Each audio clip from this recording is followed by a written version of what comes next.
So hello everyone, कैसे हो आप सब? बढ़िया, मस्त, ज़बरदस्त, जिंदाबाद। और बढ़िया हो तो आज का लेक्चर हम लोग शुरू करें।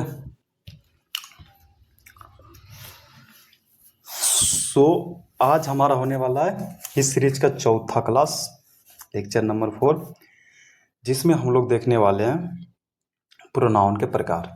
पहला 3 लेक्चर में हमारा क्या होता, पहला में हुआ था इंट्रोडक्शन, पूरा देख लिए थे, बेसिक। अब होने वाला थोड़ा सा आगे होगा प्रोनाउन का। दूसरा में हुआ था हमारा नाउन और कुछ मेन वर्ब, हेल्पिंग वर्ब का कॉन्सेप्ट आई थिंक हो गया था। तीसरा में हुआ था हैपनिंग वर्ब और मेन वर्ब, और उसके बाद प्रोनाउन के कुछ हो गया था, पॉजेसिव प्रोनाउन, पर्सनल प्रोनाउन, ये हो गया था। तीसरा हम इससे आगे शुरू करेंगे। उससे पहले आपसे विनम्र निवेदन है कि अगर आप इस क्लास से ज्वाइन हो रहे हो ना, अगर आप इस क्लास को डायरेक्ट देखने आए तो आपसे हाथ जोड़ के निवेदन है, आप पहला क्लास है, पहला लेक्चर, पहला सेंटेंस से आइए तो आपका बेहतर होगा। आपका जो है ग्रामर तभी आप समझ पाओगे। ग्रामर, इंग्लिश एक ऐसा चीज़ है ना, इंग्लिश ऐसा लैंग्वेज है जिसका हर चीज़ एक दूसरे से लिंक्ड है। हर लेक्चर एक दूसरे लेक्चर से लिंक्ड है, जुड़ा हुआ है। अगर आप पहले चीज़ नहीं समझ, पहले लेक्चर से नहीं आए तो सब्जेक्ट क्या होता है, ऑब्जेक्ट क्या होता है, वर्ब क्या होता है, प्रीपोजिशनल क्या होता है, प्रीपोजिशनल ऑब्जेक्ट क्या होता है, कंजक्शन क्या होता है, ये आप समझ नहीं पाओगे। मेन वर्ब क्या होता है, कहीं हम बोलेंगे हाँ लिंकिंग वर्ब है, ये क्या होता है, हैपनिंग वर्ब क्या होता है, नहीं समझ पाओगे। तो इससे बेहतर है कि आप पहला लेक्चर से आइए, उसके बाद एक करी से कीजिए, एकदम शुरू से कीजिए, अगर बेहतर इंग्लिश करना है तो। और दूसरा चीज़, अगर आप चाह रहे हो कि सिर्फ इंग्लिश पढ़ने से हमारा इंग्लिश हो जाएगा बेहतर, इंग्लिश पढ़ने से हमारा इंग्लिश का डर खत्म हो जाएगा, तो ऐसा चीज़ नहीं है बच्चे, ये चीज़ आप समझो। इसके लिए आपको 2 काम करना होगा। पहला, आप मीनिंग याद करो, जितना से ज़्यादा आपको पास मीनिंग याद रहेगा उतना ज़्यादा आप किसी भी सेंटेंस को हिंदी कर पाओगे। दूसरा चीज़, आप रीडिंग करो। जब तक रीडिंग नहीं करोगे आप कैसे हिंदी कर पाओगे? जब तक आपको पढ़ना नहीं आएगा तो आप कैसे क्वेश्चन को आप डील कर पाओगे, कैसे बना पाओगे? तो उन दोनों चीज़ों के बिना इम्पॉसिबल है आपका इंग्लिश मजबूत होना। इम्पॉसिबल क्या होगा ही नहीं। जब तक आप रीडिंग नहीं करोगे, जब तक आप मीनिंग नहीं याद करोगे तो होगा ही नहीं। ग्रामर का काम है सिर्फ रूल रेगुलेशन सिखाना, रूल नियम सिखाना, कॉन्सेप्ट सिखाना, कैसे किसी चीज़ को लिखा जाता है, कहाँ क्या गलत है, क्या सही है, इसको कैसे सुधार, ये ग्रामर है। पर मीनिंग, रीडिंग, ये तो आना चाहिए ना। बिना पढ़े आप क्या हिंदी ग्रामर बना लेते हो? हिंदी व्याकरण अगर बंद हो तो आपको हिंदी पढ़ना ही नहीं आता, हिंदी शब्द का मतलब ही नहीं पता होता है, तो क्या आपका हिंदी व्याकरण बनेगा? नहीं। उसी तरह से इंग्लिश ग्रामर सेम तो है, उसका सेम ही तो है इंग्लिश का, हिंदी व्याकरण का सेम ही है इंग्लिश। जैसे कि आप मैथ पढ़ते हो, तो जब तक आपको मैथ क्वेश्चन समझ में नहीं आता, उसका लैंग्वेज समझ में नहीं आएगा, आपको समझ पाओगे, क्वेश्चन डील कर पाओगे? नहीं बनेगा ना क्वेश्चन। इसी तरह इंग्लिश ग्रामर है। तो आप कोशिश कीजिए पढ़ने के लिए। कहाँ से हिंदी पढ़े, कहाँ से इंग्लिश की किताब पढ़े? डायरेक्ट आप पढ़ोगे अपना क्लास का, नहीं समझ में आएगा। आप कोशिश करो, जो सीबीएसई बोर्ड का है आपका घर में होगा, बगल में होगा, बाजार से आप खरीद के लाइए। सीबीएसई बोर्ड का 2-3 वाला क्लास बुक, 2-3 या नर्सरी वाला खरीदो, जितना बेसिक हो सके। आप जितना नहीं जानते उससे नीचे खरीदो, वहाँ से पढ़ो। मीनिंग याद करना, अगर गुड इंग्लिश का थोड़ी बहुत अगर मीनिंग अच्छी है तो कुछ या कुछ किसी डिक्शनरी से याद करो, थोड़ा थोड़ा मीनिंग नहीं है कुछ गुड इंग्लिश से याद करो। जो भी बुक मार्केट में मिल रहा है उससे याद करो मीनिंग। या तो बोलोगे तो मैं मीनिंग दे दूंगा, बट याद करना पड़ेगा आपको। बस ये चीज़ कुछ आपके लिए था, इंग्लिश कैसे मजबूत करना है, तो ये चीज़ तो आपको करना पड़ेगा। और एक इम्पोर्टेंट इन्फॉर्मेशन है आपके लिए कि ये जो हम लोग पढ़ रहे हैं इसका डिजिटल क्लास नोट्स कहाँ मिलेगा। तो पहला चीज़ तो आप लोग खुद भी बनाइए नोट्स। जब तक हैंड रिटन नोट्स बनाइएगा आपका मजबूत होगा। क्यों? जो चीज़ मैं समझा रहा हूँ, थोड़ी सी कन्फ्यूजन अगर क्रिएट हुआ, आप नोट्स बनाइएगा, उसमें शायद आप समझ जाओगे। उसमें नहीं समझोगे, मैं तो आगे भी बताऊंगा, उससे कोई दिक्कत नहीं। बट ग्रामर का नोट्स बनाने में ना, आप जब नोट्स बनाओगे बहुत समझ में आ जाएगा। क्लास में आपको 30% समझ में आ रहा है, 40%, 50% बहुत है, पर नोट्स बनाओगे वहाँ आपको 80% तक पहुँचा देगा। क्वेश्चन आंसर करोगे 100% तक ले चल जाएगा तुम्हारा IQ लेवल। तो आप अपने हाथ से भी नोट्स बनाओ। नोट्स कैसे बनाना है वो मैं बताऊंगा। नोट्स कैसे बनाना उसके लिए मैं एक्सरसाइज दूंगा, कोई दिक्कत नहीं है, मैं तो दूंगा, मैं तो दूंगा ही, मैं तो दूंगा ही। इसका रीज़न क्या है? मेरा नोट्स फैलेगा, मेरा क्लास चलेगा। लेकिन क्या आपका ये पूरा बेनिफिट होगा? नहीं। आपका बेनिफिट कब होगा? जब आप खुद भी नोट्स बनाओगे। समझ रहे हो मैं क्या कहना चाह रहा हूँ? मुझे नोट्स देने से कोई दिक्कत नहीं है, मेरा तो और फायदा है, मैं नोट्स दूंगा और भी स्टूडेंटों के पास जाएगा, वो भी हमारे लेक्चर देखेंगे, हमारे लिए बहुत फायदा है उसके लिए। मैं तो करूँगा, हर इंसान अपने फायदा के लिए करता है, मैं भी करूँगा, नोट्स तो दूंगा मैं बहुत। कैसा नोट्स है वो अब भी दिखाऊंगा मैं, कैसा नोट्स है। बट कोशिश करो आप खुद भी नोट्स बनाने के लिए। और नोट्स कैसे बनाना है? कॉपी लो, कौन वाली? सद्दा वाली, जो पूरा सादा रहती है वो वाला लो, लाइनिंग वाला कॉपी मत लो, सादा वाला लो, जैसे मैं लिखता हूँ वैसे लिखो। भले आपका लाइनिंग टेढ़ हो जाएगा, सोज हो जाएगा, कोई दिक्कत नहीं। कोशिश करो, मतलब हर चीज़ को गेन करने का कोशिश करो, आपका लिखने का आइडिया गेन करो, आपका सोचने का चीज़ गेन करो, कैसे लिख रहे हो हर चीज़ गेन करो। समझो, लाइनिंग वाला कॉपी छोड़ो, आप ट्वेल्थ में आ गए हो, कब तक लाइनिंग पे चलोगे आप? लाइनिंग वाला छोड़ो, इंग्लिश के लिए मैथ वाला कोचिंग, मैथ वाला रखो कॉपी, ठीक है? तो नोट्स अपने से भी बनाए कोशिश कीजिए और देखते हैं, मतलब बता दें कहाँ पे नोट्स हमारा मिलेगा, क्लास नोट्स, उसके हेल्प से आप बनाइएगा। तो देखिए हमारा नोट्स कैसा होने वाला है, ये कुछ हमारा नोट्स है, जो ये मेरा फ्रंट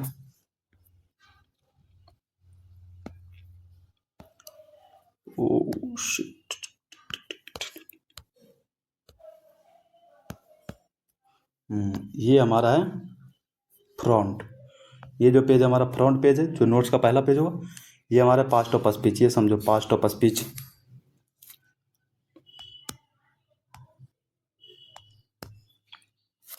जो मैंने पढ़ाया past of speech, subject object क्या होता है, सारा चीज़ मैंने पढ़ाया। नोट्स को पढ़ना कैसे है? पहले तो आपको मेरा फ्रंट पेज देखना है, कुमार इंग्लिश एजुकेशन, थोड़ा इस भी देख लेना, जो स्पेशली डिजाइन किया गया क्लास 12th एंड 11th के लिए 2027। ऐसा नहीं है 2027 के लिए, सबके लिए यही यही रहेगा, बस 2027 का एग्ज़ाम पड़ेगा, अभी तो 2027 लिख दिया, 2028 पड़ेगा तो मैं लिख दूंगा लेटेस्ट नोट 2028। यही फंडा चलता है सब टीचर का, तो इससे दिक्कत नहीं है। इंग्लिश ग्रामर विद कॉन्सेप्ट के साथ, जो मैंने वादा किया कॉन्सेप्ट के साथ, हर चीज़ का कॉन्सेप्ट दूंगा, समझाऊंगा, क्लास में ही समझाऊंगा, वो मैं दूंगा। हैंड रिटन क्लास नोट्स, यही है हैंड रिटन क्लास नोट, हाथ से लिखा हुआ, जो कि एआई की मदद से इतनी अच्छी से बन गई। बैच आप, मैं बोलूँगा अगर प्रिंट निकलवाना है तो इससे निकाल लो, अगर ये नहीं निकल रहा है बढ़िया से, इससे मतलब थोड़ा प्रिंट में मुझे लगता है नहीं अच्छा लगेगा, तो सिंपल वाला जो लिखे वो मैं दे दूंगा। तो इंग्लिश पहला लेक्चर क्या चला था हमारा? Introduction of grammar, introduction of English grammar चला था, जिसमें बताया था पार्ट, 3 पार्ट में हम बांटेंगे इंग्लिश ग्रामर को। पहला में बांटेंगे क्या? पूरा इंट्रोडक्शन, पहला पार्ट जो हुआ एक ही क्लास में ख़त्म। दूसरा क्या हुआ, सबका पार्ट्स पढ़ेंगे, नाउन, नाउन के कितने प्रकार होते हैं, प्रोनाउन के कितने प्रकार के होते हैं, सबके बारे में पढ़ लेंगे, क्या क्या होता है, पर्सनल प्रोनाउन क्या होता है, प्रॉपर नाउन क्या होता है, इस सब के बारे में धीरे धीरे पढ़ें। तीसरा पार्ट हमारा चलेगा, जो चलेगा फुल डिटेल में, फुल डिटेल चलेगा, एकदम गहराई से लेके चलेंगे। और उसके बाद जो चैप्टर ख़त्म होगा उसका क्वेश्चन आंसर करेंगे, कैसे बनाना है, कैसे डील करना है एग्ज़ाम में, ठीक है? ये हमारा, और आई थिंक मुझे लगता है अगस्त तक मैं ये ख़त्म कर दूंगा इंग्लिश ग्रामर। देखो ऐसा लगता होगा बहुत लंबा है, पर मैं आपके लिए बहुत छोटा छोटा क्लास बना रहा हूँ, घंटा 1 घंटे के लिए, क्योंकि आपको और भी सब्जेक्ट पढ़ना होता है, सिर्फ इंग्लिश पे तो नहीं पढ़ोगे ना। तो अगस्त के बाद मैं लैंग्वेज शुरू कर सकता हूँ, इंग्लिश ग्रामर, वो रेनबो का बुक मैं शुरू करूँगा। यकीन मानिए जब मैं ग्रामर पढ़ा रहा हूँ ना, तो इसका कोई टक्कर नहीं है, ना तो मेरा नोट्स का, ना तो मेरा कॉन्सेप्ट का, जिस तरीके से मैं समझा रहा हूँ, वैसे ही इंग्लिश जब लैंग्वेज में पढ़ाऊँगा ना रेनबो, उसका भी कोई टक्कर नहीं रहेगा। मैं पढ़ाऊँगा, मेहनत करके पढ़ाऊँगा, वरना नहीं पढ़ाऊँगा। आया रूल नियम लिखा दिया, ये ज़माना गया बच्चे, एआई का ज़माना है, स्मार्ट ज़माना है, स्मार्ट स्टडी करो, हार्ड स्टडी के साथ स्मार्ट स्टडी करो, तभी आगे बढ़ोगे। तो वो सब रूल रट्टा से हटा दो, अगर कहीं कल कोचिंग में पैसा दे दियो रूल नियम से, पैसा तो बर्बाद हो ही गया, टाइम मत बर्बाद करो। जब वहाँ अगर समझ में आ रहा है, क्वेश्चन बन रहा है तो कोई दिक्कत नहीं, पर इतना मैं बराबर के साथ कह सकता हूँ, मैं भी पढ़ाता रूल नियम के अनुसार, आगे जाके क्वेश्चन साला नहीं बन पाया, सारा रूल मैंने भूल गया, क्या फ़ायदा इसी कॉन्सेप्ट के साथ करो। अगर आगे चल के कोई ऐसे डिफेंस के एग्ज़ाम दोगे, एनडीए को देगा, सिज्जल को देगा, बैंकिंग देगा, उसमें इंग्लिश पूछ देगा, डेफिनेटली मैं बता रहा हूँ आपको कोई दिक्कत नहीं होगा, सिर्फ दिक्कत होगा आपको क्वेश्चन बनाने में। अगला टीचर से एक बार पढ़ लोगे ना, कोई टीचर से, बहुत अच्छे से पढ़ो। जैसे मैंने पढ़ा अमन वशिष्ठ सर से, बहुत मेरा बारीकी से चल रहा है। क्यों? क्योंकि मेरा बेसिक मजबूत था, इसलिए। तो ये जो है ना, ये आपको जब हाई लेवल के पढ़ोगे ना, बैंकिंग के लिए, एनडीए के लिए, सीजीएल के लिए, जो भी हाई लेवल की इंग्लिश है, उसके में ये पूरा बेसिक जो है ना, आपका पूरा बेसिक मजबूत रहेगा। तो बहुत हेल्प मिलेगा उस चीज़ में।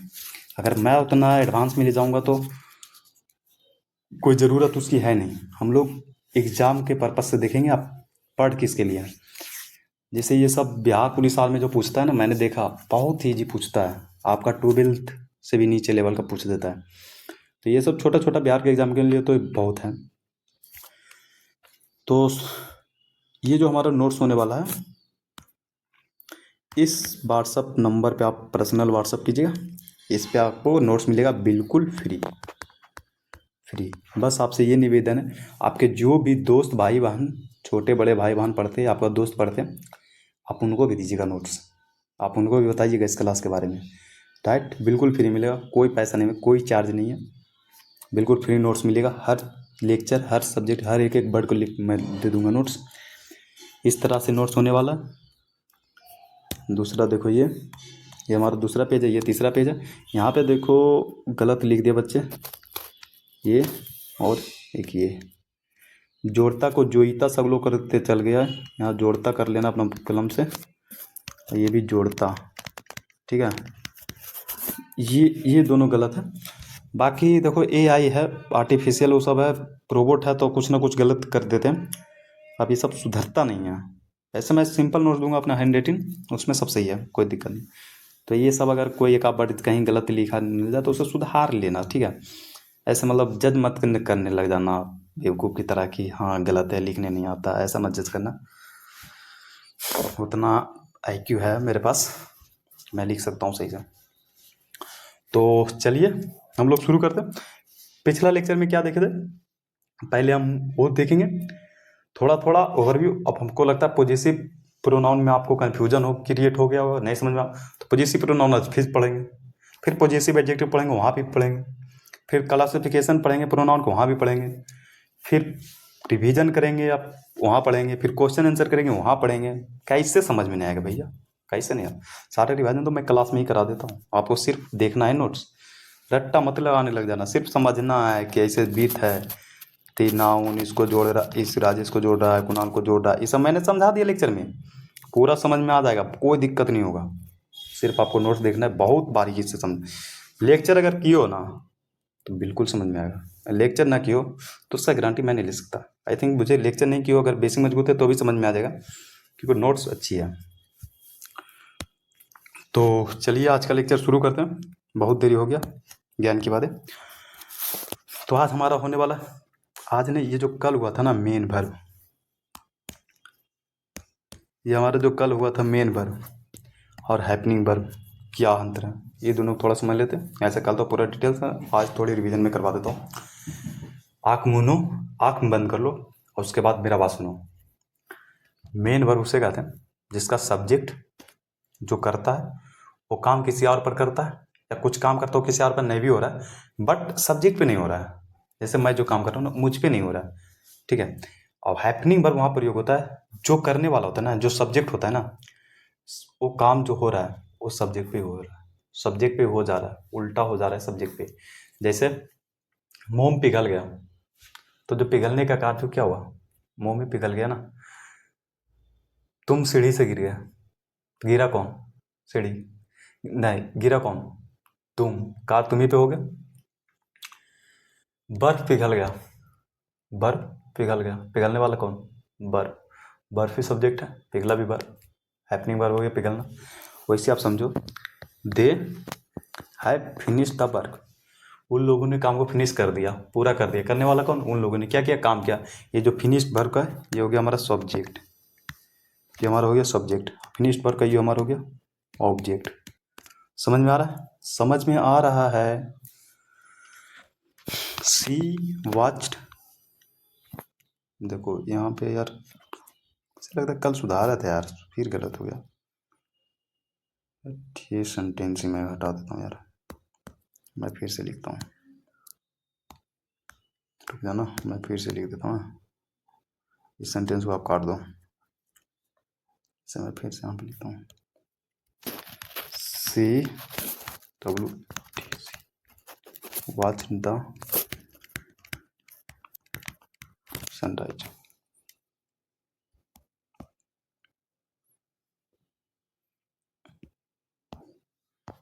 इसे मत करना, ये सेंटेंस है, ये मीनिंग गलत है, टाइपिंग गलती हो गया।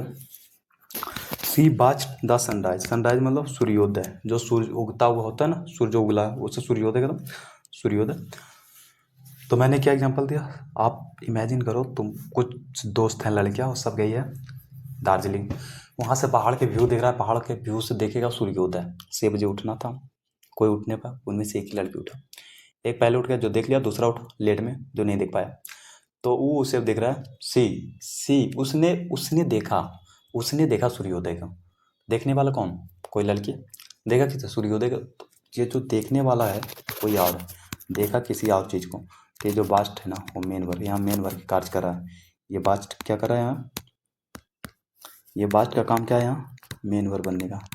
बट अब समझो क्यों, क्योंकि इसका सब्जेक्ट हो गया ये और इसका ऑब्जेक्ट हो गया ये। ये जो बास्ट है ना, ये खुद पे ही कार्य नहीं हो रहा है, वो खुद को नहीं देगा, वो सूर्योदय को देगा। बट द सन रोज, सन उग गया, उगने वाला कौन, सन, ये इसी पे कार्य हो रहा है, ये खुद ही उग रहा है, ये हमारा सब्जेक्ट है। और ये हमारा हो गया, ये हमारा क्या हो गया, हैपनिंग वर्ब, ये हमारा हो गया हैपनिंग वर्ब, जो खुद ब खुद हो रहा है, खुद पे हो रहा है। ठीक है, समझ रहे हो मैं क्या कहना चाह रहा हूँ।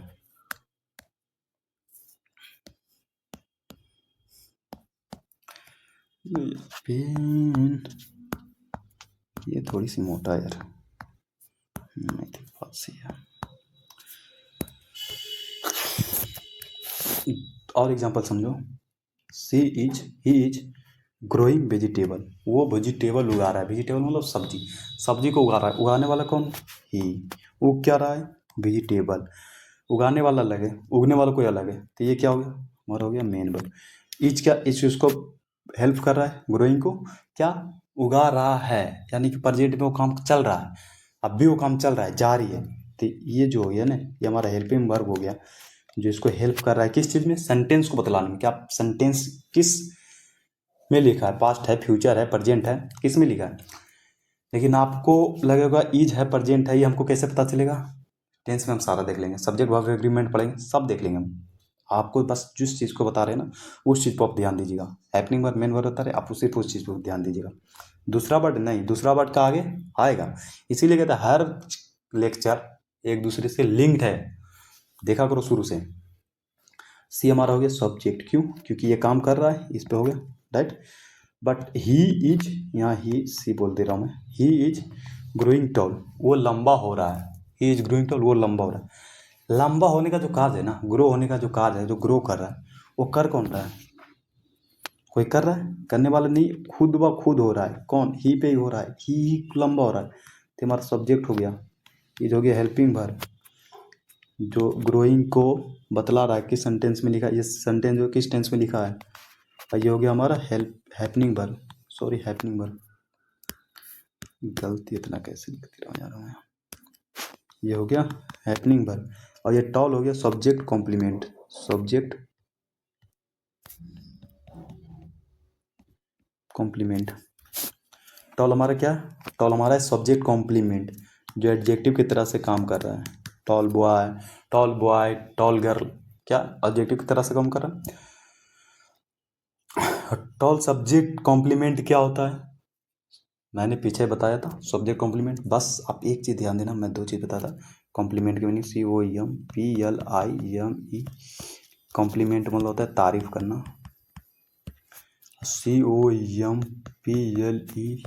COMPLEMENT, कॉम्प्लीमेंट मतलब होता है पूरा करना, कॉम्प्लीमेंट मतलब होता है पूरक। अंतर सिर्फ इतनी है, यहाँ PLI है, यहाँ PLE, ये PLE वाला मतलब होता है पूरा करना, इंड कर देना। END, ई वाला जो है वो इंड करता है, इंड मतलब होता है पूरा करना। अब आई मतलब होता है PLI वाला कॉम्प्लीमेंट क्या होता है, तारीफ। कॉम्प्लीमेंट इस चीज़ को समझना आप, दोनों में अंतर क्या है मैंने समझा दिया। वो सब ऐसी है, मतलब मैं जो बीच बीच में वर्ड ऐसे कन्फ्यूजिंग वर्ड आता रहेगा मैं बताता चलूँगा, ठीक है। तो सब कुछ ग्रामर का रूल नहीं है, वो सब है मीनिंग डिटेक्शन। आपका स्पेलिंग पूछ देगा तो वो सब में है करेक्ट पूछना, पर वो सब आपको पूछेगा नहीं उतना। Chandan broke the glass, Chandan glass तोड़ दिया, तोड़ने वाला कौन? चंदन। टूटा क्या? ग्लास। ब्रेक ब्रोक ब्रोकन क्या होगा? वर्ब हो गया। कौन सी वर्ब हो? Main verb. क्यों? क्योंकि काम किसी और पे हो रहा है। करने वाला कौन? सब्जेक्ट। चंदन हो गया सब्जेक्ट, ग्लास हो गया हमारा ऑब्जेक्ट। ए एन दा होता है आर्टिकल, ठीक है। द ग्लास ब्रोक, ग्लास क्या है? सब्जेक्ट हो गया। टूट गया खुद ब खुद ही टूट गया, तो ये हो गया हैपनिंग वर्ब। हैपनिंग वर्ब क्या होता है? ए एच भी, हैपनिंग इसमें ये हेल्पिंग वर्ब है, एच भी, ये हैपनिंग वर्ब है, ठीक है। इसका मैं मीनिंग ही लिख देता हूँ, एच ए पी कर दूंगा, समझ गया हो गया हैपनिंग वर्ब, ठीक है, ये हेल्पिंग वर्ब। अगला समझे थे हम लोग प्रोनाउन। ये हमारा लेक्चर कल हो चुका है, इसलिए मैं इतना स्पीड ले चाह रहा हूँ इसको। प्रोनाउन, प्रोनाउन क्या होता है? जो नाउन के स्थान पे आके प्रयोग होता है। प्रोनाउन का क्या कार्य होता है? सब्जेक्ट बनने का, ऑब्जेक्ट बनने का, प्रीपोजिशनल ऑब्जेक्ट बनने का, ऐसे बहुत चीज़ बनता है, बट ये तीन आप याद रखना। प्रोनाउन हमारे कितने प्रकार के होते हैं क्या बताया था? 10 प्रकार के। कौन कौन से होते हैं? Personal, possessive, personal pronoun, possessive pronoun, demonstrative, distributive, personal pronoun, possessive pronoun, demonstrative pronoun, distributive pronoun, reciprocal, relative,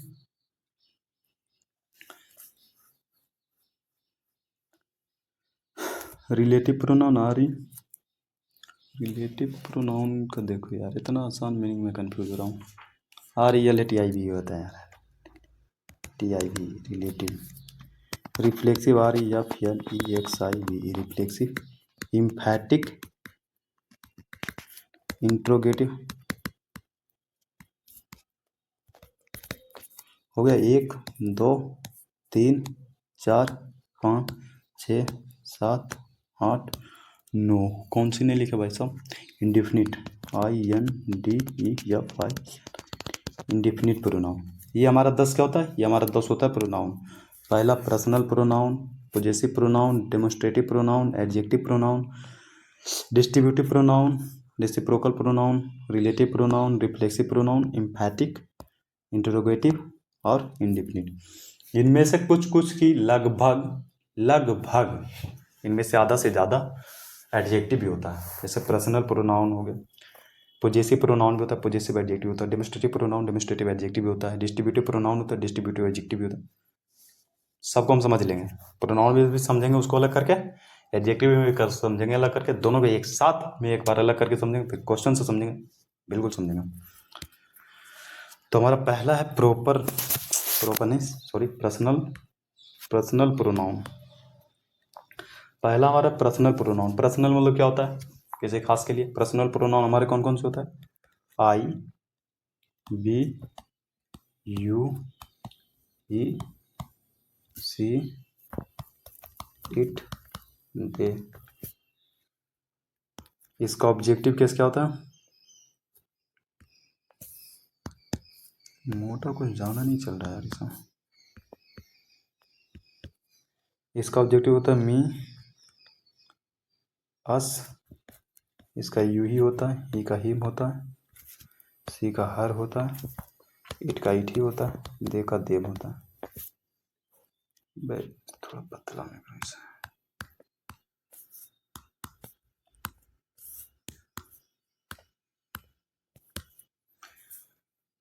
objective case क्या होता है? सब्जेक्टिव केस क्या होता है? मैंने कल पढ़ लिया था सब्जेक्टिव और ऑब्जेक्टिव दोनों के बारे में हम कल पढ़ लिए थे। क्या होता है? सब्जेक्टिव मतलब होता है सब्जेक्ट जो काम को करता है, ऑब्जेक्टिव मतलब होता है ऑब्जेक्ट। जब आई का सब्जेक्टिव केस लिखना हो, जब कोई काम कर रहा है उसमें आई का सब्जेक्टिव केस, तो आई लिखेंगे। ऑब्जेक्टिव केस मी होगा, पी का ऑब्जेक्टिव केस अस, यू का ऑब्जेक्टिव केस यू ही होगा, ही का ऑब्जेक्टिव केस हिम होगा, से का ऑब्जेक्टिव केस हर होगा, इट का ऑब्जेक्टिव केस इट होगा, दे का ऑब्जेक्टिव केस देम। ये हमारा क्या हो गया, पर्सनल प्रोनाउन। हम कहाँ समझेंगे कि यू सब्जेक्टिव है, यू ऑब्जेक्टिव है, एग्जाम्पल्स हम बता देंगे। तो ये सब हमारा पूरा डिटेल कल हो गया। तो आज सिर्फ रिवीजन चल रहा है, आज सिर्फ जो कल क्रिएट हुआ था ना कन्फ्यूजन, उसके लिए आज थोड़ा सा मैं बता रहा हूँ। समझो, आई एम टीचिंग यू, मैं तुम्हें पढ़ा रहा हूँ। पढ़ाने वाला कौन, मैं, आई क्या हो गया हमारा, सब्जेक्ट हो गया। टाइप क्या हो गया इसका, पास्ट ऑफ स्पीच क्या हो गया, पर्सनल प्रोनाउन हो गया, पर्सनल प्रोनाउन। एम हो गया हेल्पिंग वर्ब, टीचिंग हो गया मेन वर्ब, यू पढ़ाने वाला कौन, आई पढ़ने वाला कौन, यू, यू पे कार्य किया जा रहा है, यू हमारा हो गया सब्जेक्ट ऑब्जेक्ट।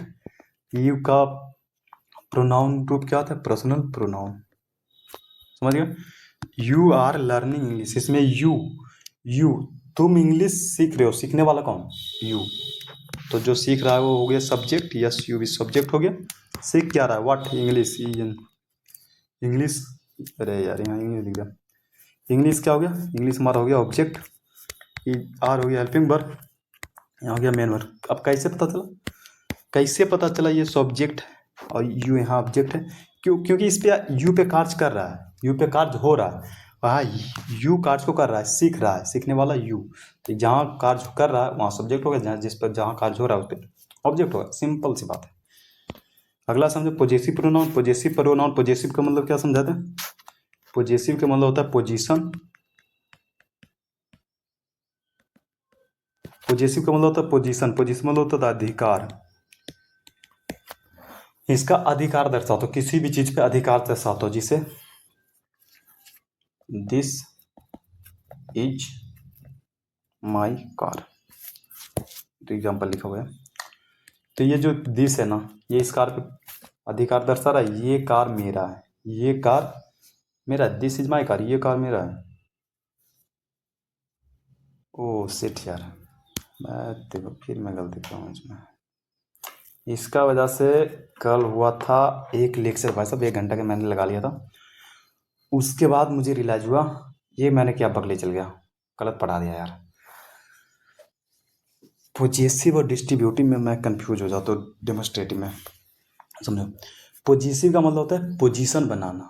पोजेसिव का मतलब क्या होता है, पोजीशन बनाना। जिसे जैसे मैं यहाँ एक चार्ट बनाता हूँ, आप समझना।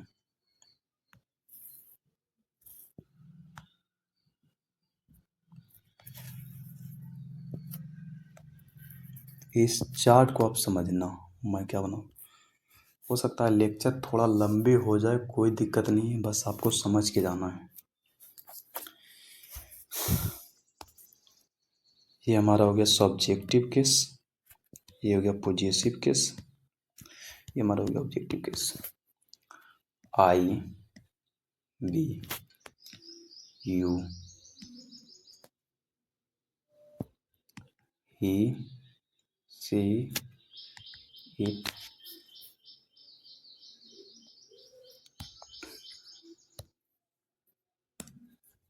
It, they. ठीक है।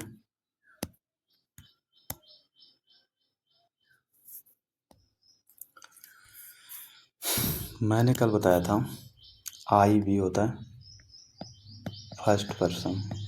फर्स्ट पर्सन कौन होता है, जो काम को करता है, जो बोलने वाला फर्स्ट पर्सन, काम को करता है नहीं, जो बोलता है वो फर्स्ट पर्सन। सेकंड पर्सन कौन होता है, जो काम को सुनता है, जो सुनने वाला सेकंड पर्सन, और जिसके बारे में बोला जा रहा है वो होगा थर्ड पर्सन। ये सब फुल डिटेल में कल बताए थे। अगर आप यहाँ सोच रहे हो फुल डिटेल में बताना, पॉसिबल नहीं हर लेक्चर में यही चीज़ बताना। ताई का ऑब्जेक्टिव केस क्या बताया, मी। बी का ऑब्जेक्टिव केस अस। यू का ऑब्जेक्टिव केस यू, अभी जस्ट 1 मिनट पहले बताया। ही का ऑब्जेक्टिव केस हिम। सी का हर। इट का इट। दे का देम। ये हमारा क्या हो गया, ये हमारा ऑब्जेक्टिव केस हो गया। बट पोजेसिव केस आई का होता है माई। जैसे आप कहते हो ना, ये मेरा है, दिस इज माई पेन, ये पेन मेरा है। तो जो मेरा है ना, दिस इज माई पेन, ये जो मेरा है ना, वो पेन पे पोजीशन बना रहा है, ये पेन मेरा है। अब देखो मैं लिखता हूँ,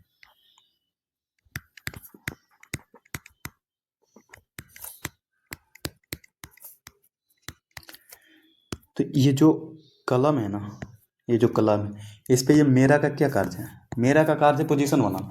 दिस इज माई पेन, ये कलम मेरा है, ये कलम मेरा है। तो ये जो मेरा जिसे पोजीशन बना रहा है ना, उसी हुआ दिस इज माई पेन।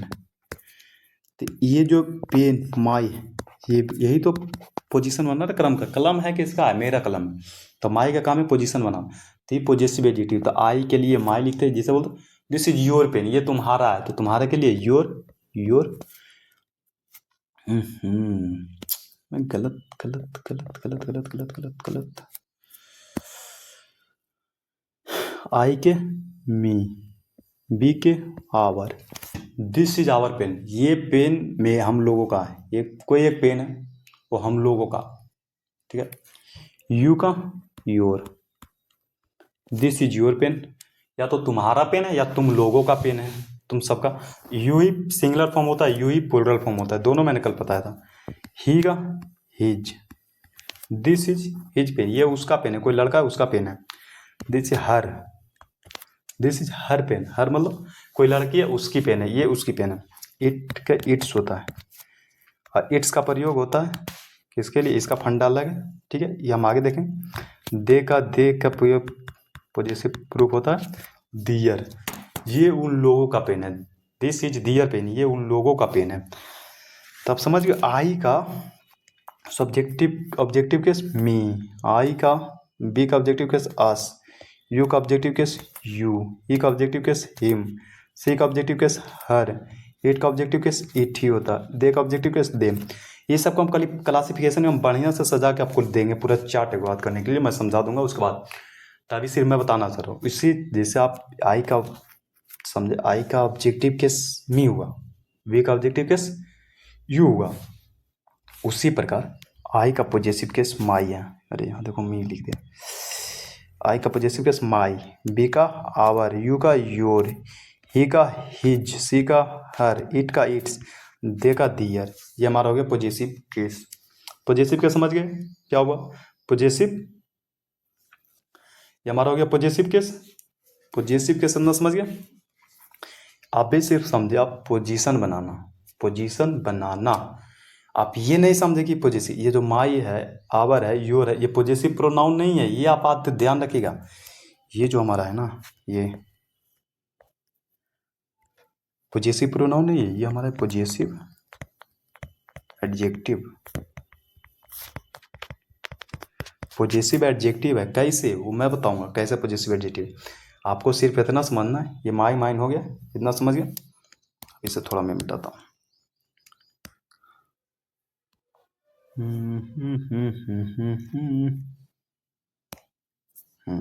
समझो। पिछला वाला चार्ट समझ गए। फिर मैं एक चार्ट बताता हूँ। पिछला पोजीशन क्या होता है वो आप समझ गए। मैं एक चार्ट यहाँ पे बनाता हूँ। लगता बनाना ही पड़ जाएगा पूरा चार्ट यहीं पे। आप समझिएगा। ये हमारा कोई चार्ट है।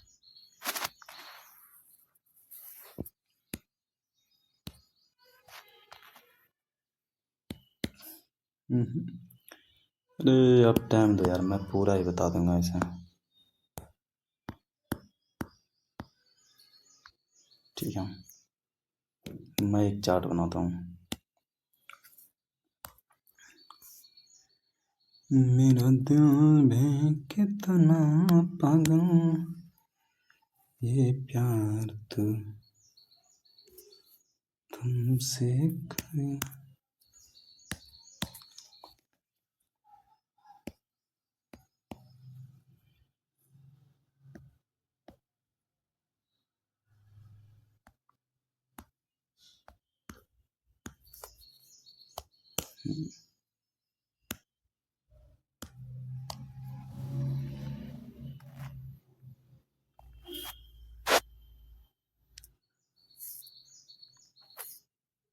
इसे ये चार्ट में एक बार और समझाऊंगा। इसे मैं यहाँ समझाना इसे नहीं चाह रहा था, ठीक है, पर क्या करे भैया, समझाना पड़ रहा है। पी ये मतलब होता है पॉजेसिव एडजेक्टिव, और पी मतलब समझना पॉजेसिव प्रोनाउन, ठीक है।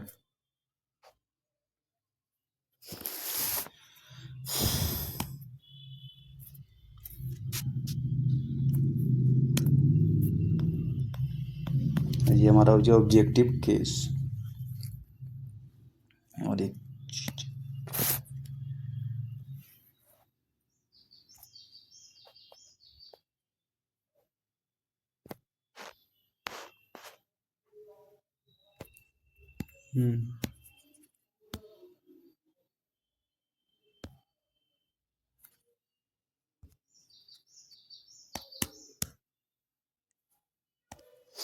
समझो, आई और वी, ये दो हमारा हो गया फर्स्ट पर्सन। फर्स्ट पर्सन कौन होगा, इसमें कंफ्यूजन नहीं हुआ होगा आपको, इसलिए मैं ये रिवीजन नहीं करूँगा। फर्स्ट पर्सन होता है बोलने वाला, बस इतना समझ लो। आई का ऑब्जेक्टिव केस के मैंने क्या बताया था, मी। अब बी का ऑब्जेक्टिव केस क्या बताया था, अस। बी का ऑब्जेक्टिव केस क्या होता है, अस। पॉजेसिव एडजेक्टिव क्या बताया था, माई। आई का माई, बी का आवर। यू हो गया सब्जेक्टिव केस, यू का योर, ये होगा पॉजेसिव एडजेक्टिव। और इसका होगा ऑब्जेक्टिव केस यू ही होगा।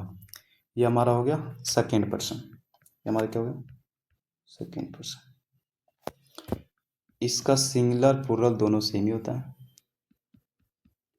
इसका ये होता है सिंगुलर, ये होता है प्लूरल। ये क्या हुआ था मैंने पीछे बता दिया था, ठीक है। ही, सी, इट, दे। इसका ही का ऑब्जेक्टिव किसका, हिम। सी का हर, इट का इट ही होगा, दे का देम होगा। ये लड़कों के लिए भी यूज किया जाता है, बॉय, इस पुरुष, और ये गर्ल, ठीक है। ये पुरुष और गर्ल दोनों के लिए यूज किया जाता है, यू भी पुरुष और गर्ल दोनों के लिए, बट ये बॉय के लिए, ये गर्ल के लिए। दे भी पुरुष और गर्ल दोनों के लिए, बॉय एंड गर्ल दोनों के लिए यूज किया जाता है। बस ये जो है ना, ये हो गया सिंगुलर फॉर्म, ये हो गया प्लूरल फॉर्म। ये कहाँ समझेंगे आगे, जब प्रोनाउन एडजेक्टिव दोनों खत्म हो जाए तो मैं इस चीज़ को दोनों को समझूंगा। दे आर के सबका एक एक करके मैं फंडा समझाऊंगा। बस अभी जितना मैं बता रहा हूँ ना समझो, चार्ट पे सिर्फ आप ध्यान दो। ही का पॉजेसिव एडजेक्टिव हिज, सी का हर, इट का इट्स, दे का दियर, ठीक है। अब समझो पॉजेसिव एडजेक्टिव। अब इसका पॉजेसिव प्रोनाउन क्या होता है, आई का पॉजेसिव प्रोनाउन होता है माइन। अब ये जो माइन है ना, ये हुआ पॉजेसिव प्रोनाउन। अब जो ये जो पढ़ रहे हो ना पॉजेसिव प्रोनाउन, तो ये जो माइन लिख रहा हूँ, ये हुआ पॉजेसिव प्रोनाउन। आवर का पॉजेसिव प्रोनाउन होता है आवर्स, यू का पॉजेसिव प्रोनाउन होता है योर्स, हिज का पॉजेसिव प्रोनाउन हिज ही होता है, ये दोनों सेम ही होता है। हर का पॉजेसिव प्रोनाउन होता है हर्स, HERS, हर्स। इट का इट्स ही होता है। दियर का दियर्स होता है, दियर्स का दियर्स हो जाता है। और ये देम हो गया ऑब्जेक्टिव, इतना समझ गए। तो आप ये याद रखना, ये होता है इसका पॉजेसिव एडजेक्टिव और ये होता है पॉजेसिव प्रोनाउन। ये आपको याद करना है। लगेगा कहाँ, इसका नियम बताऊंगा, इसका कॉन्सेप्ट मैं बताऊंगा, इसके पीछे रूल नहीं लिखाऊंगा, बट इस चीज़ को आपको याद रखना है, पॉजेसिव एडजेक्टिव और पॉजेसिव प्रोनाउन। अब समझो पॉजेसिव एडजेक्टिव क्या काम करता है, पॉजेसिव प्रोनाउन क्या करता है। दोनों का कार्य होता है पोजीशन बनाना, किसी भी चीज़ों पे पोजीशन बनाना। तो ये मेरा है, अपना अधिकार जमाना। अब इस चार्ट के अगर आप समझ गए ना, जितना आप समझा उतना समझ गए ना, तो इस सेंटेंस आपको आराम से हो जाएगी। ये जो दो सेंटेंस हैं, अब आप ये दोनों करो। अब माई कार आएगा, माइन आएगा, योर आएगा, योर्स आएगा, या फिर योर कार आएगा।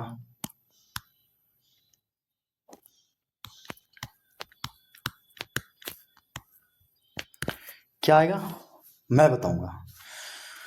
आपको काम इतना करना है, तोड़ना है पहले सब्जेक्ट को तोड़ो। दिस इज माई कार, ये जो कार है यही दिस, ये क्या काम कर रहा है, पास्ट ऑफ स्पीच क्या इसका, ये अभी नहीं पता है, वो नहीं तोड़ना। बस दिस हुआ हमारा सब्जेक्ट, सेम ही। कार हो गया हमारा सब्जेक्ट, कॉम्प्लीमेंट। इतना समझ गए। आई हो गया पॉजेसिव एडजेक्टिव, इज हो गया हमारा लिंकिंग वर्ब, समझ गए। अब माइन हो गया हमारा possessive pronoun.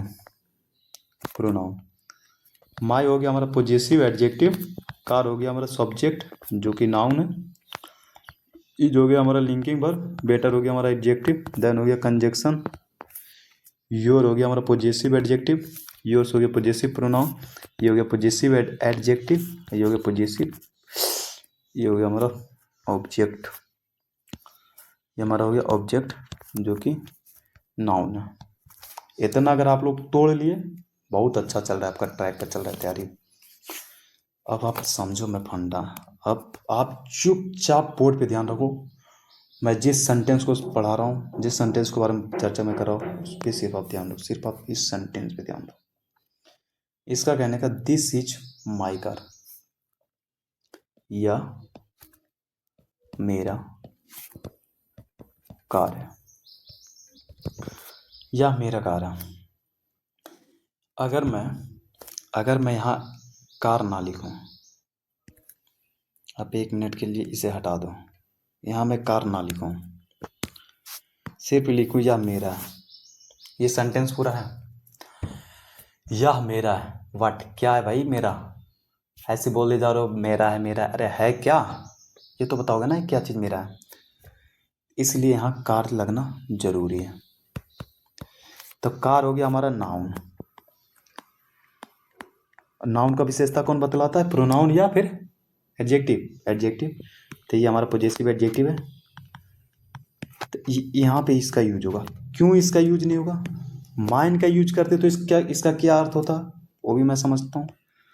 This is mine, this is my car, इसका मतलब होता है यह मेरा है, यह मेरा, इसका अर्थ यह निकला यह मेरा कार है। अगर आप इसमें समझो, दिस इज अगर माइन लिख दिया ना, दिस इज माइन अगर लिख दिया ना, तो आपको समझ में नहीं आएगा क्या है तुम्हारा, सिर्फ बोल रहा दिस इज माइन, ये मेरा है, ये मेरा, ये मेरा है। एक हिसाब से समझो, आप कार के पास हो तब बता रहे हो ये मेरा है, तो आदमी समझ रहा है कि चलो ठीक है कार इसका है, वो कार के बारे में बता रहा है, इशारे करके बता रहा है। बट कार के पास अब ना हो, लिखो डैट इज माइन, वह मेरा है, तो वह क्या, जब आपको पहले बारे में पता ही नहीं है किस चीज़ का वो चर्चा कर रहा है, सिर्फ बता रहा है मेरा है या मेरा है या है क्या, ये तो बताएगा ना। तो दिस इज माइन में ये तो पता नहीं चल रहा है ना सेंटेंस में किस चीज़ का बात कर रहा है, तो इसमें होगा दिस इज माई कार, तो एडजेक्टिव और ये नाउन का यूज होगा। बट अगर अब दूसरा सेंटेंस देखो, फिर हम लौटेंगे पहला पर, उसके बाद फिर इतना क्लियर से समझ में फिर बताना तुमको। अब इसको थोड़ा साफ करने दो मुझे, ठीक है। अब इस सेंटेंस को आप समझो,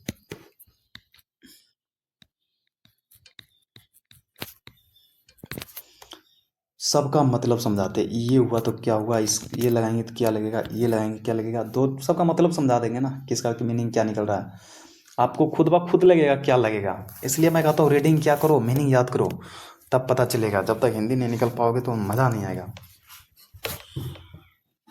थोड़ा बहुत आप हिंदी निकलवा लोगे ना छोटे छोटे सेंटेंस में, बस 12th का इतना ही काम है। My car is better than, मेरा कार अच्छा है, बेटर मतलब गुड का फॉर्म है बेटर, गुड, बेटर, बेस्ट सब पढ़ेंगे आगे, ठीक है। यहाँ पे समझो अच्छा, बेटर का मतलब होता है अच्छा, देन मतलब होता है से ज़्यादा अच्छा है। मेरा कार अच्छा है कि ज़्यादा, तुम्हारा, योर क्या, मेरा कार अच्छा है, तुम्हारा क्या, तुम्हारा कार मेरा चप्पल से अच्छा है, मेरा शर्ट से अच्छा है, टी शर्ट से अच्छा है, इससे पता बोलेगा ना किस चीज़ से। बट एक चीज़ इस सिनेरियो यहाँ निकलता है, जब आप कार की तुलना कर रहे हो, मेरा कार तुम्हारा कार से ही अच्छा होगा, क्या ये कैसे करोगे, मेरा कार तुम्हारा चेहरा से अच्छा है, बोल भले सकते हो, तुम्हारा शक्ल तो मेरे टायर की तरह मिलता है, वो बात अलग है। बट ये सही है, कंपेरिजन अगर कर रहे हो, अगर समझो मेरा कार बड़ा है तुम्हारा घर से, कंपेरिजन तो सेम से चीज़ को शो करोगे ना, जैसे कार का कंपेरिजन करे हो तो कार से करोगे, गाड़ी का कंपेरिजन गाड़ी से करोगे, इंसान का कंपेरिजन इंसान से करोगे, कैसे करोगे इंसान। मेरा कार अच्छा है तुमसे, किसी भी इंसान से कोई कार अच्छा कैसे हो सकता है, उसका कंपेरिजन तुम कैसे देख रहे हो। कंपेरिजन हमेशा सेम कैटेगरी की चीज़ में होता है, सेम कैटेगरी की चीज़ में होता है। तो my car is better than your, your मतलब योर से हमको क्लियर नहीं हो रहा है, और सिर्फ योर क्यों नहीं है, योर हमारा क्या हो गया, योर हमारा है एडजेक्टिव, एडजेक्टिव पॉजिटिव एडजेक्टिव है। अब एडजेक्टिव का कार्य क्या होता है, किसी नाउन या प्रोनाउन की विशेषता बताना, तो क्या योर किसी चीज़ को विशेषता बता पा रहा है। इसके बाद लिखेंगे ना योर कार, हाँ योर कार लिखोगे तब पता चले my car is better than your car, तब इसका मीनिंग निकल पाएगा ना शुद्ध। मेरा कार अच्छा है, तुम्हारा क्या, तुम्हारा योर विशेषता बताने वाला, but you my car is better than your car. अब ये सेंटेंस समझो, इसका मतलब है मेरा कार अच्छा है तुम्हारा कार से, कोई दिक्कत है इसमें, कोई दिक्कत है, मेरा कार अच्छा है तुम्हारा कार से कोई दिक्कत नहीं, बस दिक्कत ये प्रोनाउन बना क्यों, कि नाउन का रिपीटेशन बार बार ना हो। प्रोनाउन का कार्य क्या होता है, नाउन को रिपीट होने से बचाना, बट एक कार हो गया नाउन, फिर ये भी कार हो गया नाउन, एक ही सेंटेंस में दो नाउन कैसे लग गया। अगर ये लगाना ही था तो प्रोनाउन क्यों बना, प्रोनाउन क्यों बना, अगर ये लगाना था, ये भी गलत है। तीसरा सिनेरियो आप समझो, तो ये क्यों गलत हुआ, ये एडजेक्टिव है, इसके बाद नाउन आना चाहिए, प्रोनाउन आना चाहिए, नहीं आया। योर कार क्यों गलत हुआ, क्योंकि कार जो शब्द है ना इसका 2 बार जिक्र हो गया, इसलिए ये भी गलत है। मतलब ये थोड़ा सही है पर उससे ज़्यादा बेटर ये है। अब ये क्यों है आप समझना। मैं एक चीज, नाउन, नाउन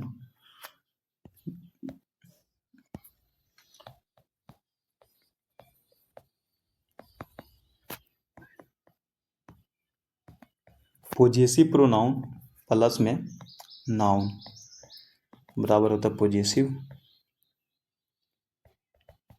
पोजेसिव एडजेक्टिव। ये चीज़ आप लिखना अपने कॉपी पे। पोजेसिव प्रोनाउन क्या था वहाँ पे, योर,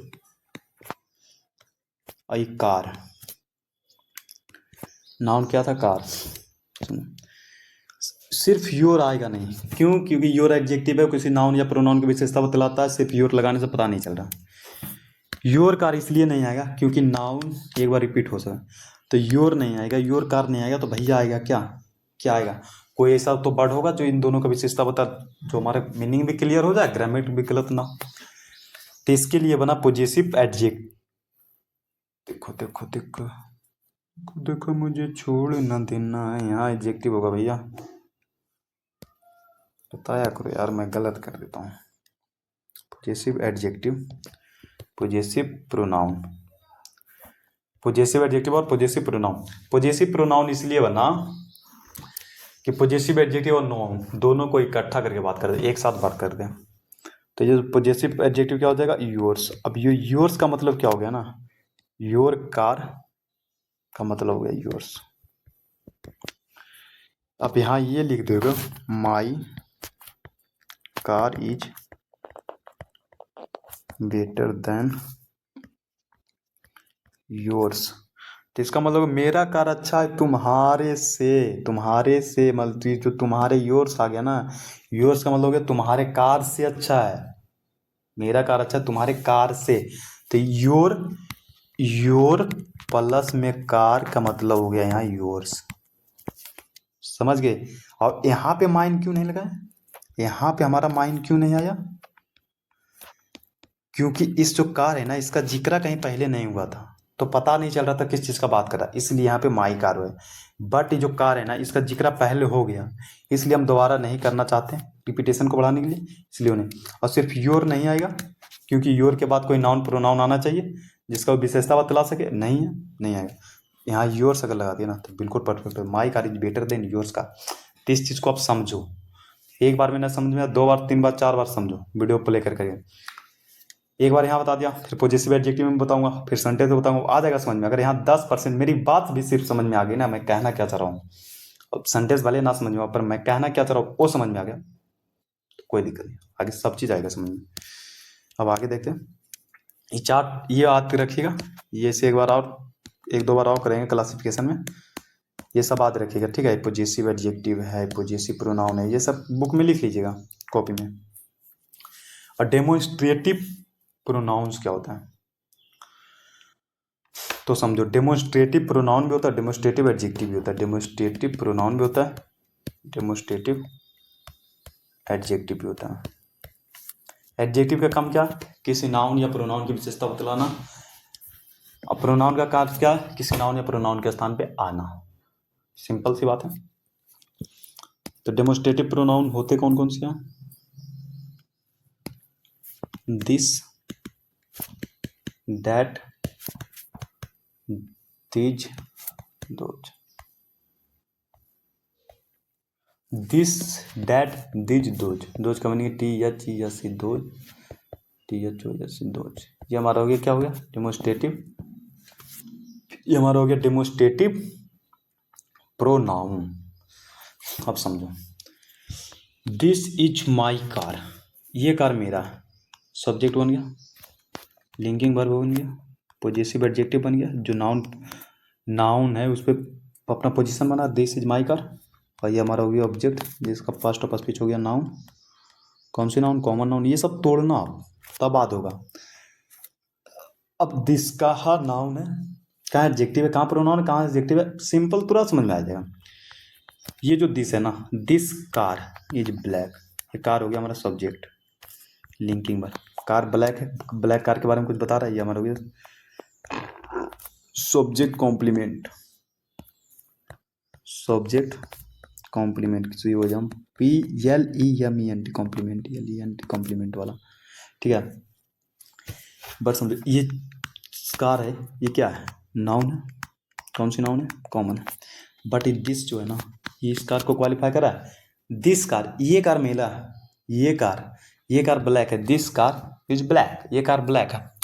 तो जो दिस है इसका विशेषता बतला रहा है, बट इसमें दिस क्या है, सब्जेक्ट बनने का काम कर रहा है। तो सब्जेक्ट बनने का काम कौन करता है, नाउन या प्रोनाउन। तो नाउन तो हो नहीं सकता, क्यों, क्योंकि दिस किसी चीज़ का नाम है, दिस किसी चीज़ का नाम नहीं, इसलिए नाउन नहीं होगा। तो ये हमारा हो गया प्रोनाउन। कौन सी प्रोनाउन हो गया, डेमोन्स्ट्रेटिव प्रोनाउन। और ये हमारा हो गया डेमोन्स्ट्रेटिव एडजेक्टिव, जो कि नाउन का विशेषता, नाउन कार को विशेषता बतला रहा है। इतना समझ गया डेमोन्स्ट्रेटिव क्या होता है। बस सिर्फ आप डेमोन्स्ट्रेटिव समझो, डेमोन्स्ट्रेटिव, उसके बाद डेमोन्स्ट्रेटिव, उसके बाद दिस, दैट, दिस, दो, सबका निचोड़ कर देंगे, सबका एग्जाम्पल के साथ।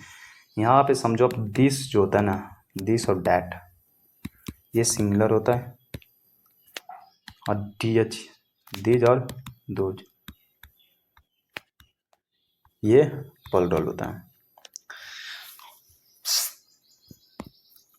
दिस और दिज का प्रयोग होता है नजदीक के लिए। ये कार मेरा, this is my car, this is my pen, these are my pens, ये सारे पेन मेरे, दीज आर माई पेन्स। तो क्या वहां पे जिसका बात हो, दैट इज माई पेन, वह पेन मेरा था। आप क्लास गए, किसी ने आपका पेन ले लिया, चोरी कर लिया, अब आप मांग रहे हो, नहीं दिया, पर अपने दोस्त से बता रहा हो, मैं बता रहा हूँ वह पेन मेरा था, वो झूठ में ले लिया, वह पेन मेरा था। Those, those pen, those pens are, those pens are mine, वो पेन्स मेरा है। दोज पेन्स आर माइन, यहाँ माइन क्यों आया आप ही पता है, समझना। पेन्स का जिक्र पहला हो रहा है, तो 2000 माई पेन्स नहीं होगा, 2000 माई पेन्स नहीं होगा, क्योंकि पेन्स का जिक्र पहला हो रहा है, इसलिए पॉजेसिव प्रोनाउन का यूज कर दिए। तो इसका कहने का मतलब, ये जो दोज है ना, ये प्लूरल के लिए किया जाता है। पेन्स, बहुत सारे पेन का बस अगर लिख ले, this is that, writing problem है ना, that is my pen, that is my pen, वह मेरा पेन था। इसको ऐसे भी लिख सकते हो, दैट पेन इज माइन। अगर यहाँ पहले पेन लगा दिया ना, फिर यहाँ माइन लगेगा, याद रखना। तो डैट पेन, तो डैट का यूज जो होता है सिंगुलर के लिए होता है, दिस का यूज सिंगुलर के लिए होता है, दिच का यूज और दोज का यूज प्लुरल के होता है। बट दिस और दिच, ये पेन, ये सब पेन, ये नज़दीकी के लिए किया जाता है, और दिस दैट और दोज का दूरी के लिए किया जाता है। ये चार हमारा होता है डेमोस्ट्रेटिव प्रोनाउन। डेमोस्ट्रेटिव प्रोनाउन क्या करता है? सब्जेक्ट बनने का काम करता है। प्रोनाउन सब्जेक्ट बनने का, बट डेमोस्ट्रेटिव एडजेक्टिव सब्जेक्ट बनने का कार्य नहीं करता है। एडजेक्टिव का कार्य होता है किसी नाउन या प्रोनाउन की विशेषता को बतलाना, किसी विशेषता को दर्शाना। तो that this car is mine, car को जो दिस है, ये जो दिस है ना, इस कार का विशेषता बतला रहे थे। यहाँ दिस हो गया डेमोस्ट्रेटिव एडजेक्टिव, बट यहाँ डेमोस्ट्रेटिव हो गया डेमोस्ट्रेटिव प्रोनाउन। यहाँ दिस क्या डेमोस्ट्रेटिव प्रोनाउन, क्यों? यहाँ सब्जेक्ट बनने का कार्य कर रहा है। डेमोस्ट्रेटिव प्रोनाउन हमारा होता है कितना? 4, दिस डैट दिच दोज, यही चारों हमारा एडजेक्टिव होता है। दिस डैट दिच जो डेमोस्ट्रेटिव एडजेक्टिव होता है। डेमोस्ट्रेटिव प्रोनाउन समझ गए? ये 4 याद रखना। दिस डैट दिस जो कहाँ होता है, आगे पार्ट 3 में अगर देखेंगे ना, फुल डिटेल में सब समझ में आ जाएगा, बस याद रखने से। डिस्ट्रीब्यूटिव प्रोनाउंस, डिस्ट्रीब्यूटिव प्रोनाउंस क्या होता है? हमारा डिस्ट्रीब्यूटिव प्रोनाउन होता है, डिस्ट्रीब्यूट मतलब होता है बांटना, नहीं सॉरी, डिस्ट्रीब्यूट का मतलब होता है, यहाँ पे डिस्ट्रीब्यूट का मतलब हो रहा है एक एक करके। डिस्ट्रीब्यूट मतलब तोड़ना, तोड़ देना, किसी भी चीज़ को डिस्ट्रीब्यूट कर रहे हो, मतलब समझो कोई भी चीज़ है, उसे डिस्ट्रीब्यूट मतलब इसका हिंदी होता है बांटना। आप उस चीज़ को बांट रहे हो, एक एक करके दे रहे हो, ठीक है। तो डिस्ट्रीब्यूट को मतलब सिंपल से मतलब समझना, डिस्ट्रीब्यूट का मतलब जिसे एक एक करके कर देता है, बांट देता है, अलग अलग कर देता है। डिस्ट्रीब्यूट मतलब अलग अलग कर देना, डिस्ट्रीब्यूट।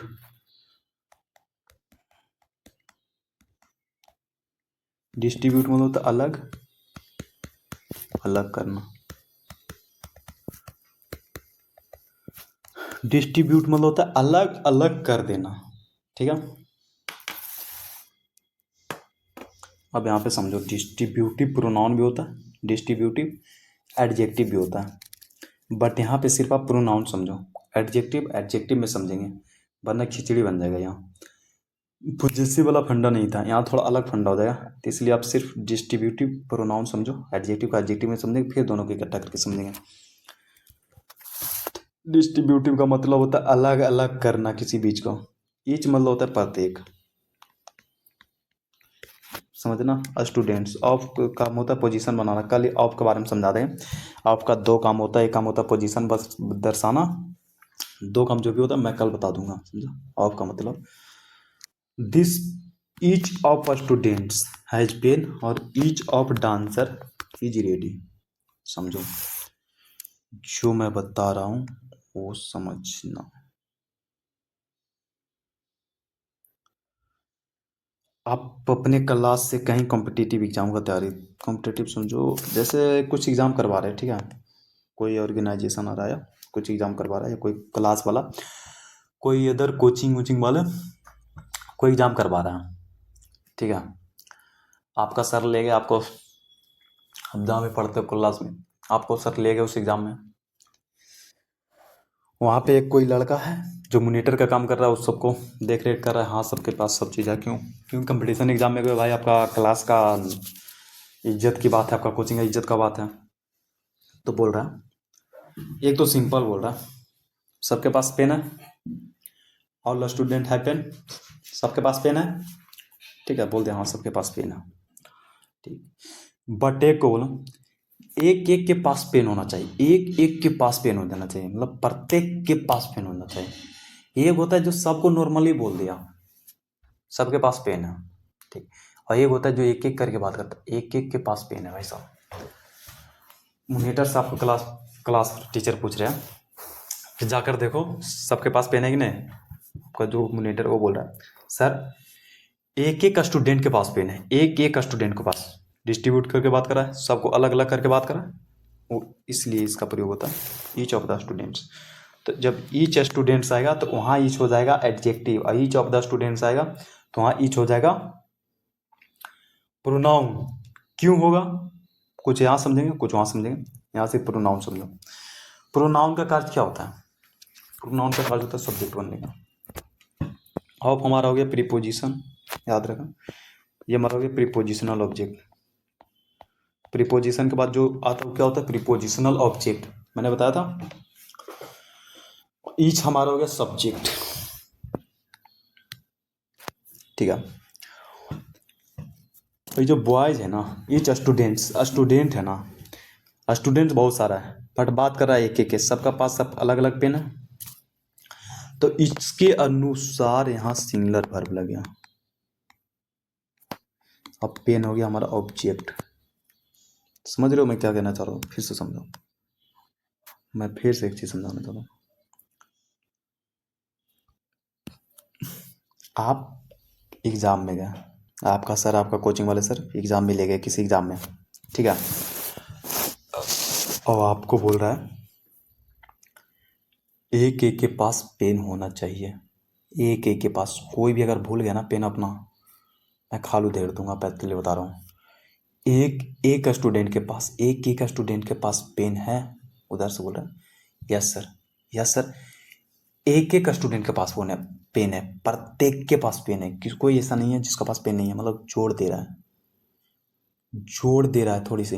एक एक के पास, एक एक के पास पेन है, एक एक के पास पेन है, जोड़ दे रहा है। उसके बाद क्या हुआ, इसको अलग कर रहा है, सबको अलग। हाँ, एक एक करके सबको, ऐसा बोलता एक एक करके सबको देखना, मतलब एक एक करके सबको देखना, एक एक करके सबको देखना। इसीलिए एक एक के पास पेन है, एक एक के पास पेन है, सबके पास, सबके सबके पास पेन है, बस उसे एक एक को अलग अलग करके बता रहा है। टीच हमारा हो गया सब्जेक्ट, जो सिंगुलर को दर्शाता है, सबको अलग अलग। ये हो गया प्रीपोजिशन, ये हो गया प्रीपोजिशनल ऑब्जेक्ट। आप इस दूसरा सेंटेंस आप समझो, डिस्ट्रीब्यूटिव प्रोनाउन होते कौन कौन से, मैं सेंटेंस समझा दूंगा, उसके बाद मैं बताऊंगा डिस्ट्रीब्यूटिव प्रोनाउन क्या होता है। डिस्ट्रीब्यूट का मतलब तो होता है बाद दिए, सबको अलग अलग करके उधर सब। आप कोई डांसर हो, ठीक है, आप किसी कंपटीशन में गए डांस करने, तो डांस जब आपका नाम अनाउंस होने वाला होता है, अलॉट होने वाला, तो आपको पहले बता दिया जाता है कि 2 के बाद आपका है, 3 के बाद आपका है, आप रेडी रहिएगा, राइट। तो आप रेडी होते हो। आपका जो कोरियोग्राफर है, आपका टीचर, वो बता रहा है, उनसे पूछ रहा है, जो जो प्रोग्राम करवा रहा है, जो स्टेज पे है, वो पूछ रहा है क्या सारे डांसर आपका रेडी हैं। तो आपका सर बोल रहे हैं सर एक एक डांसर रेडी है, एक एक करके रेडी है, मतलब कोई ऐसा नहीं है जो रेडी नहीं, एक एक करके रेडी है, सबका सब रेडी है। तो each of dancer, each of dancers is ready, each of dancers is ready. Teach हमारा हो गया जो बात है, टीच हमारा हो गया सब्जेक्ट, क्योंकि प्रोनाउन है, प्रोनाउन सब्जेक्ट ऑब्जेक्ट बनने का काम करना। प्रीपोजिशन हो गया, प्रीपोजिशन हो गया ऑफ, आई हो गया डांसर हो गया प्रीपोजिशनल ऑब्जेक्ट। प्रीपोजिशनल ऑब्जेक्ट क्या होता है, तो प्रीपोजिशन के बाद आने वाला शब्द होगा। इज हमारा हो गया वर्ब, और रेडी हमारा हो गया ऑब्जेक्ट। इज क्यों लगा यहाँ, इच क्यों लगा यहाँ, हैज क्यों लगा, ये सिंगुलर है बट ये तो प्लूरल है, ये प्लूरल है, कुछ यहाँ समझ लो, यहाँ थोड़ी समझना। ये जो स्टूडेंट्स है ना, सबको अलग अलग करके बात कर रहा है, इसलिए यहाँ पे हैज लगा। ये जो डांसर है ना, सबको अलग अलग बात कर रहा है, अलग अलग करके, इसलिए यहाँ इज लग गया। समझ गए। और तीसरा चीज समझो आप, डिस्ट्रीब्यूटिव एडजेक्टिव होता क्या है। डिस्ट्रीब्यूटिव एडजेक्टिव क्या क्या होता है, कौन कौन से होता है डिस्ट्रीब्यूटिव, याद रखना, ये से each, either, neither, none, no, none none none none none, no other, ये सब हमारा होता है डिस्ट्रीब्यूटिव एडजेक्टिव।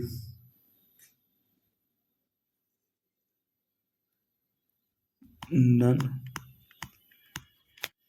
ये सब हमारा होता है डिस्ट्रीब्यूटिव एडजेक्टिव। ईच का प्रयोग कहाँ होता है, आइदर का प्रयोग कहाँ होता है, ये सब हम आगे देखें। बस यहाँ पे सिर्फ समझो डिस्ट्रीब्यूटिव प्रोनाउन होता है। डिस्ट्रीब्यूटिव प्रोनाउन उसे कहते हैं जो बार बार को एक एक कर को बात करता हो। सिंपल सी बात, आप इतना फंडा याद रखना। जैसे ईच बॉयज, यहाँ जो ईच है सब्जेक्ट बना, बट यहाँ समझो each boys received a gift, प्रत्येक लड़के ने गिफ्ट रिसीव किया। यहाँ एक एक करके बात नहीं करा, प्रत्येक, हाँ सभी ने कर लिया gift receive. Each boys received a gift, सभी ने। आप किसी रिसेप्शन में गए या फिर आप डांस किए, ठीक है, वहाँ पे कोई गिफ्ट मिल रहा है, आप टॉप लेवल पे आ गए, कोई प्राइज मिल रहा है गिफ्ट के तौर पर, तो हाँ बोल रहा, वहाँ जो देने वाला गिफ्ट वो आपका कोरियोग्राफर सर से पूछ रहे क्या सर सबके मिल गए, तो बोला हाँ each boys received a gift, सारे गिफ्ट अपना रिसीव कर लिया, ले लिया। तो यहाँ जो है ना, यहाँ बांट तो रहा है, यहाँ बांट रहा है, एक एक लड़के ने ले लिया, बट जोड़ नहीं डाल रहा। वहाँ पे था एक एक करके तैयार है भाई, सब एक एक लड़का तैयार है, ऐसे बोला मैं एक एक कर को मारूंगा सबको, मतलब पूरा जोड़ डाल दो एक एक कर। और यहाँ है एक एक लड़का नहीं, यहाँ है हाँ प्रत्येक ने ले लिया, प्रत्येक ने ले लिया, सबकी बात यहाँ कर, उतना इम्फेसिस नहीं डाल रहा है। दोनों में अंतर क्या है, देखो तीन चीज मैं सिनेरियो समझाता हूँ। एक होता है ऑल स्टूडेंट्स, ईच स्टूडेंट, एक होता है each of students.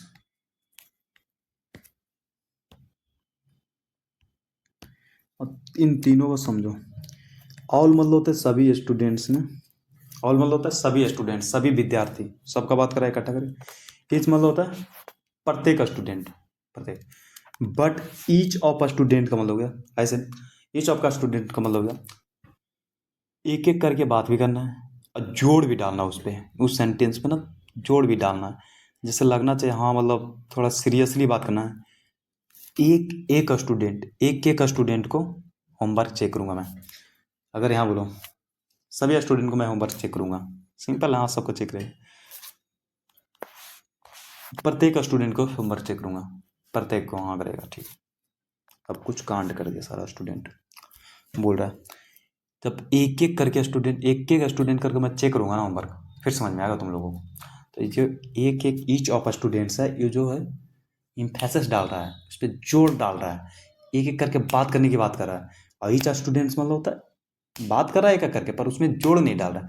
All student मतलब सबको इकट्ठा बात कर रहा है, ठीक है। इसमें हो गया सबको इकट्ठा बात कर रहा है, इसमें हो गया बात कर रहा है सबको एक एक करके, लेकिन जोड़ नहीं डाल रहा। बट इसमें हुआ जो जोड़ डाल रहा है, ईच ईच ऑफ स्टूडेंट्स, एक एक करके स्टूडेंट। तो यहाँ पे समझना ईच क्या है। एडजेक्टिव का क्या काम होता है, सब्जेक्ट, नाउन और प्रोनाउन की विशेषता बतलाना। बॉयज हो गया हमारा सब्जेक्ट, ये नाउन हो गया, कौन सी नाउन हो गया, कॉमन नाउन हो गया। रिसीव्ड हो गया वर्ब, ये आर्टिकल हो गया। गिफ्ट हो गया हमारा ऑब्जेक्ट, इसने इसे रिसीव किया। यहाँ देखो मैंने गलत बताया, ऑब्जेक्ट नहीं होगा भाई, रेडी, ठीक है, रेडी ऑब्जेक्ट नहीं होगा।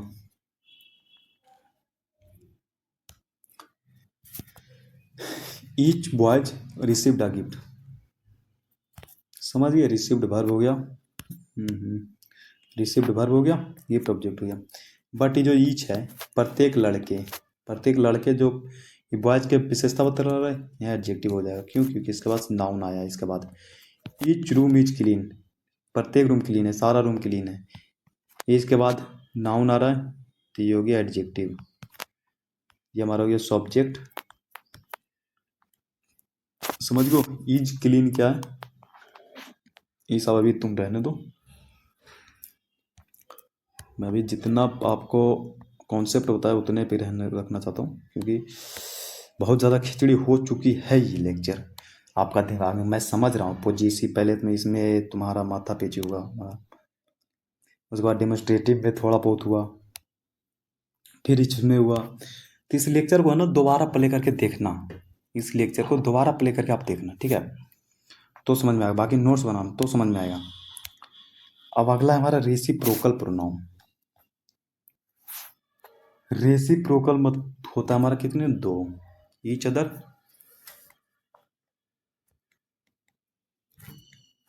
और वन अदर, वन अनदर होता है।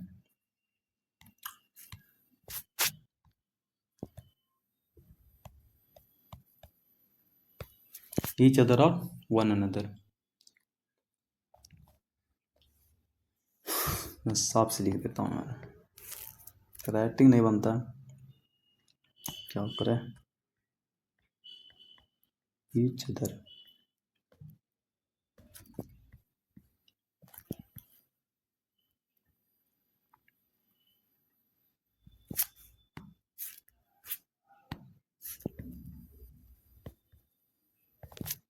ये दो हमारा होता है क्या, ईच अदर और वन अनदर, ये हमारा होता है रेसिप्रोकल प्रोनाउन। रेसिप्रोकल प्रोनाउन का मतलब सिंपल से समझना, साइंस पढ़ो, साइंस पढ़ो, एक्शन रिएक्शन, तो यही होता है रेसिप्रोकल प्रोनाउन का सीधा मतलब होता है रिएक्शन पर रिएक्शन करना। जैसे तूने किसी को थप्पड़ मारा, उसने भी आपको थप्पड़ मार दिया, आपने हाथ मिलाया, उसने भी हाथ मिलाया, आपने किसी को धक्का मारा, उसने भी आपको धक्का मारा, आपने किसी को गाली दिया, उसने भी आपको गाली दिया। तो हमारा क्या हो गया, रेसिप्रोकल प्रोनाउन, दोनों पार्टी से, दोनों एक दूसरे को कर रहा है, ये हमारा रेसिप्रोकल प्रोनाउन। ईच अदर कहाँ होता है प्रयोग, ऑन अदर कहाँ होता है, ये बता देता हूँ मैं, क्योंकि ये सिंपल इसलिए मैं ये बता रहा हूँ, बाकी सब थोड़ा है तो उससे मैं आगे देखूंगा। ईच अदर का प्रयोग कहाँ होता है, ईच अदर का प्रयोग होता है